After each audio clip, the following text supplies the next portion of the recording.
Hello mga kakusina, good morning. Nandito na naman ako. Ngayon pala, gagawa ako ng roasted sweet potato with sour cream. So ito yung sweet potato natin.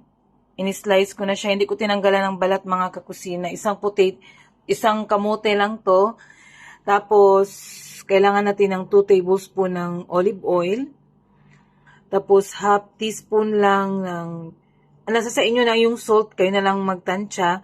Tapos nilagyan ko rin ng paprika at saka yung chili flakes. Tapos 2 tablespoon ng tahina.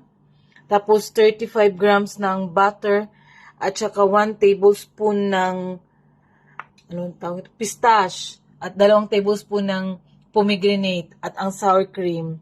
So una, muna natin tong sweet potato, ilagay sa oven for 25 to 30 minutes mga kakusina. So ngayon mga kakusina, bago natin ilagay sa ating oven, lagyan muna natin siya ng kunting salt at yung olive oil natin. Kunti lang, tapos ilagay na natin siya sa ating oven. Ganyan na mga kakusina. Kasi ang remaining na olive oil, gamitin pa natin ito mamaya sa ating sauce. So, ganyan na mga kakusina. So, ilagay na natin sa oven natin. Mga kakusina, ito na yung potato natin. Tapos na. Ito na yung result niya bago natin nilagay after nung nilagay sa oven pala. So, luto na ito mga kakusina. So, lagyan na natin ito ng ibang sangkap. So, mga kakusina, ito na yung natin roasted na tawag nito na potato, sweet potato. Tapos, lagyan na natin siya ng tahina.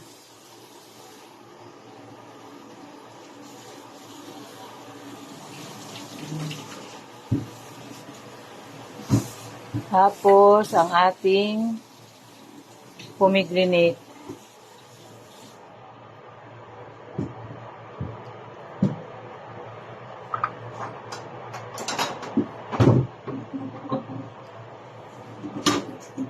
Tapos, ang ating pistache.